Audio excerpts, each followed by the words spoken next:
ওমরে ফারুক মসজিদে নববীর ইমাম, জোহরের নামাজের ইমামতি করলেন, বের হয়ে আসলেন। দেখেন মসজিদের বারান্দায় ইয়ামান থেকে আসা কিছু লোক গোল হয়ে বসে বসে জিকির করে। উনি চলে গেলেন, আসরের সময় আবার ইমামতিতে আসলেন, আসরের সালাত পড়িয়ে চলে যাচ্ছেন, আবার দেখে গোল হয়ে জিকির করে ওই দল। এবার ওমরে ফারুক বললেন, আসসালামু আলাইকুম, তোমরা কারা? কয় নাহনু আল মুতাওয়াক্কিলুনা আলাল্লাহ, আমরা আল্লাহর উপর তাওয়াক্কুল করছি। তো তাওয়াক্কুল করে যে বসে আছো তোমাদের ফ্যামিলি নাই? আর তোমরা যে বসে আছো তিনটা বেলা খাইলা কোত্থেকে? না রোজা দা। ইয়ামানি লোকগুলো বলে না রোজা রাখি নাই, খাইছি। ওমর বলল বড় আল্লাহর ওলি খানা করতে আইছে। আমাদের জিকির আর বুজুর্গি দেখে আশেপাশের লোকজন খানা দিয়া গেছে।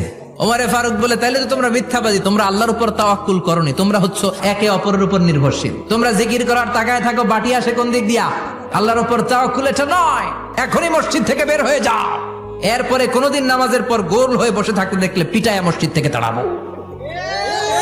এটা হচ্ছে ইসলামের বিধান। চিল্লা এখন ঠিক কিনা?